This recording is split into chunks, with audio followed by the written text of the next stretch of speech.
Hi, welcome to The Devoted Golfer. My name's Woody Lashin, and my guest today is Masashi Kamoda. Masashi is with a company called 14. You may not recognize the name 14, but you recognize the products that they brought to market, the hybrid and the driving iron. They were the first to come to market with those products.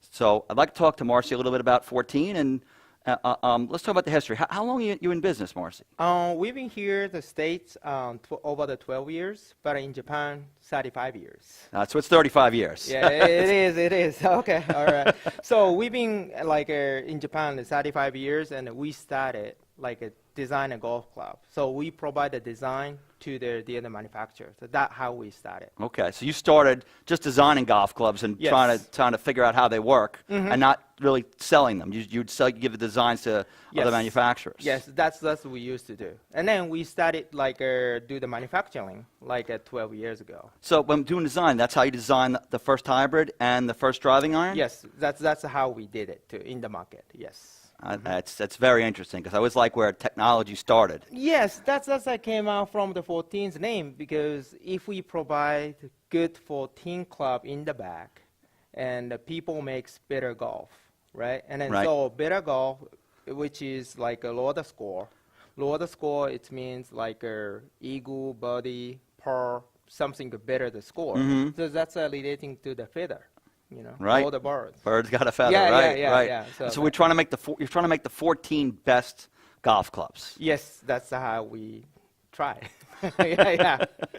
That we do. Yes. Great. So let's talk about what my favorite products from 14 are the wedges. I just love what you do and how you do it. So let's talk a little about wedges. So the average consumer says, well, I get a wedge and it's made this way, that way. What makes let's talk from the background. What makes a 14 wedge so great? Yeah. So if we talk about the wedges, wedges, we can divide it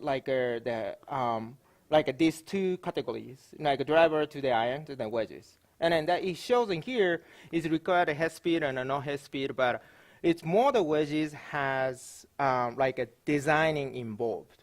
Even it looks like one piece of the metal, but it's more the technology is behind it. Right. And then that we became famous because the designing for the wedges. Yeah.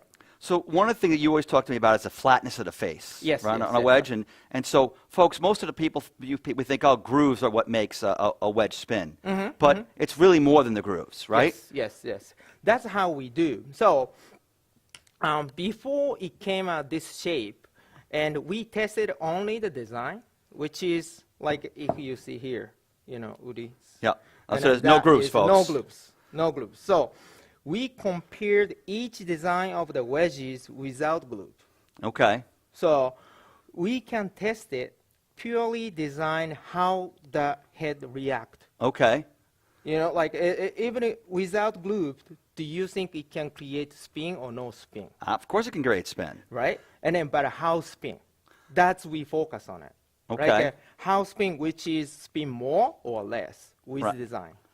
Well, I think it depends if there's material or not, right? And this is kind of like a race car slick, right? Yes, so if I've got perfectly clean road, I've got no debris, no nothing, I'm going to get more traction with this kind of wedge. But the problem is in golf, almost every shot we hit, we've got debris, right? So therefore, we need the grooves. Yes. But if you're designing it that way first, and then you're adding the grooves, you're figuring out how the face works solely by itself. And then design how it works. Right. Yeah. Right. So how the sole interacts with the turf. Yes. So we design the sole, we design the head shape, we design the neck, lengths, and then that weight on the top, something like that. Okay. Yeah, we can move along. So tell me about the flatness of the face. How do you make the face flat? So this, it's not an easy process how we make it a face flatter, because takes 2 times to 3 times slower process to the milling or the making the surface and the flatter. Okay. So most of the manufacturer,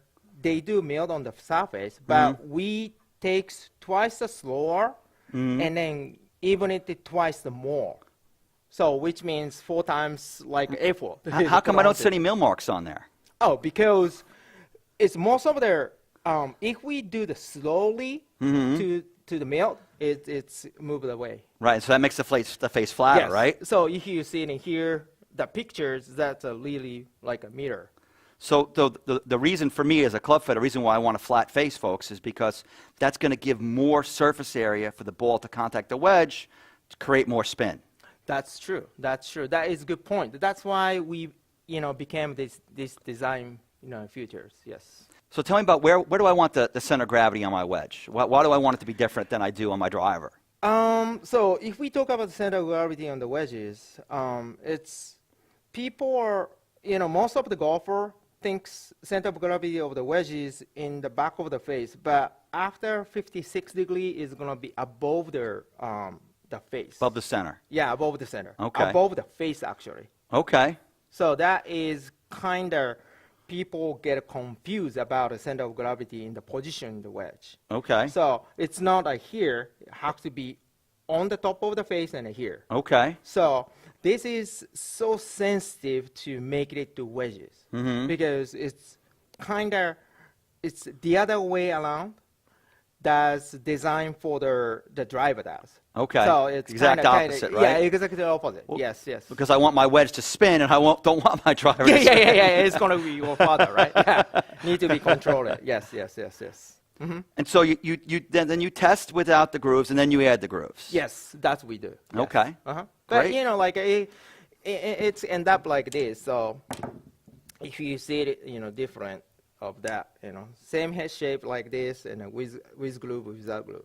I think this is really cool, folks, because you get to, we don't know what it's like to hit a wedge without grooves unless your grooves are worn out, and then you might have an idea. But for them to test it and design it and say, hey, how does it work without the grooves? And then let's add the grooves and see how that moves the debris away to make for the most consistent wedge possible. Yeah, that's true. And then also, you talk about center of gravity, that we can test it without groove as well. Okay. Because purely we can test and design. Right. The head performance, how it did react on the face and that. Yeah. Without. So one other thing I love about 14 is that you're built from an engineering standpoint, Yes. and most people don't know 14 because you don't advertise. Yeah, that we try to not to, because we don't want to promote branding itself. We want to promote more design, and then just people wants to appreciate more how the club works. That we do. So you tried many wedges, but I appreciate you asking me back, can I try the new wedges for 14? And then I like these wedges, and then that is what we want to hear about that. Well, my store is performance-based, right? So I'm looking for the best possible performance. And Thank you. that's why we like 14. We're just talking about wedges today, folks, but they make incredible irons. They make hybrids. They make drivers. They make 14, that you can have 14s. Yeah, 14 in the club in the back. Yeah. Even though we have a putter, so. Yep. Yeah. Well, and Marcy, thank you so much for joining us. I appreciate it today. This was great. Folks, I hope you enjoyed listening to Marcy a little bit. Again, my name's Woody Lashin, and you've been watching The Devoted Golfer.